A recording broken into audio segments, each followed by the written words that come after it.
தமிழக அரசின் புதிய தலைமை செயலாளராக கிரிஜா வைத்தியநாதன் இன்று பொறுப்பேற்றுக் கொண்டார். இது குறித்த கூடுதல் தகவல்களை நம்முடைய செய்தியாளர் சஞ்சீவிடம் கேட்கலாம்.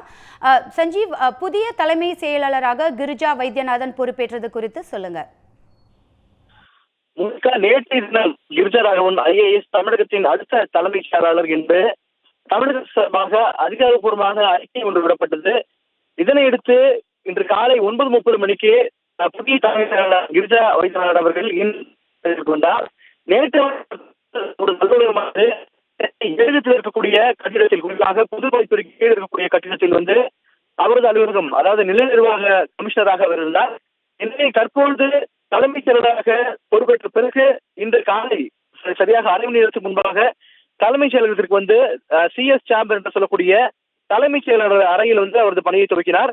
இந்நிலையில் இன்னும் சற்று நேரத்தில், குறிப்பாக இன்று முதல்வரை சந்திப்பார்.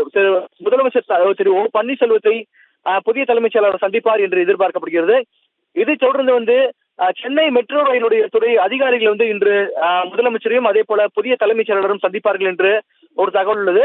இதனை எடுத்து குறிப்பாக தமிழக அரசின் தற்போதைய அஜெண்டாவில் உள்ள விஷயங்கள், குறிப்பாக வர்தா புயலுக்காக தமிழக அரசு சார்பாக மத்திய அரசிடம் கொடுக்கப்பட்ட அறிக்கை உள்ளிட்ட விஷயங்களை பற்றி இன்று உயர் அதிகாரிகளுடன் ஒரு ஆலோசனை கூட்டம் நடத்துவார் என்று எதிர்பார்க்கலாம். மோனிகா, உங்களுடைய தகவல்களுக்கு நன்றி சஞ்சீவி.